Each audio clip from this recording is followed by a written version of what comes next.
उम्मीद करता हूँ कि आप सभी ने विंडोज़ ओएस को कभी ना कभी अपनी लाइफ में ज़रूर यूज़ करा होगा या यूज़ कर रहे होंगे। अगर आप इस ओएस में देखें तो आप एट अ टाइम काफ़ी सारी प्रोसेसेस एग्जीक्यूट कर सकते हैं। फॉर एग्ज़ाम्पल, इस समय मेरे सिस्टम पे नोटपैड भी खुला हुआ है जो चल रहा है, मेरा इक्लिप्स भी चल रहा है, एक्सेल शीट भी चल रही है, एक फ़ोटो एस्केप सॉफ्टवेयर है, command prompt, flash player, WinZip, WinRAR, ऐसी काफ़ी सारी मेरी प्रोसेसेस पैरेलल में एग्जीक्यूट हो रही हैं। इसका मतलब मेरा एक विंडोज़ जो प्लेटफॉर्म या फिर ऑपरेटिंग सिस्टम है वो एक मल्टी प्रोसेस ऑपरेटिंग सिस्टम है। अब बेसिकली अगर मेरे सिस्टम पे एक बार में एक से ज़्यादा प्रोसेस एग्जीक्यूट हो रही हैं तो एक ओएस या फिर ऑपरेटिंग सिस्टम या विंडोज़ ये कैसे डिसाइड करेगी कि किस टाइम पर कौन सी प्रोसेस एग्जीक्यूट होनी चाहिए। बेसिकली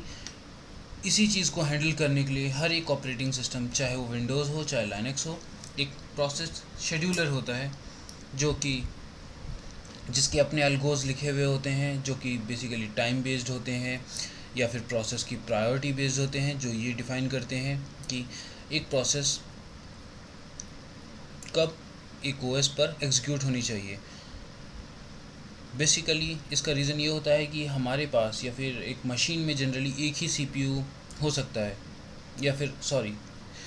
एक ही सीपीयू इन जनरल मिलता है, बट और उस सीपीयू में एक ही टाइम पे सिर्फ एक टाइम पे कुछ एक ही इंस्ट्रक्शन एग्जीक्यूट हो सकते हैं, चाहे वो वर्ड प्रोसेसर के हों या फिर मीडिया प्लेयर के। इसीलिए एक प्रोसेस शेड्यूलर का काम ये होता है कि वो मल्टीपल यानी पैरेलल में एग्जीक्यूटिंग प्रोसेसेस को इस तरह से एग्जीक्यूट करे कि यूज़र को ये कभी फील ही ना हो कि एक बार में सिर्फ एक प्रोसेस एग्जीक्यूट हो रही है। फॉर एग्ज़ाम्पल, अगर मैं अपने सिस्टम पे मीडिया प्लेयर भी चला लेता हूँ, वर्ड एडिटर भी चलाता हूँ, तो मेरा जो प्रोसेस शेड्यूलर है ये बेसिकली इनको इतनी जल्दी स्विच करता है, यानी एक ही सेकंड में ये मिलियंस ऑफ टाइम दो एप्लीकेशंस को स्विच करता है, जिसके बेसिस पर यूज़र को ये लगता है कि उसकी दोनों एप्लीकेशन यानी कि word editor as well as media player दोनों के दोनों पैरेलली एग्जीक्यूट हो रहे हैं।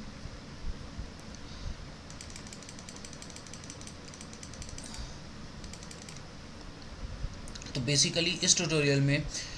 हमने कवर करा मल्टी प्रोसेस मॉडल एक ओएस का क्या होता है, और मल्टी प्रोसेस मॉडल के आने के साथ ही एक प्रोसेस शेड्यूलर की रिक्वायरमेंट क्या होती है।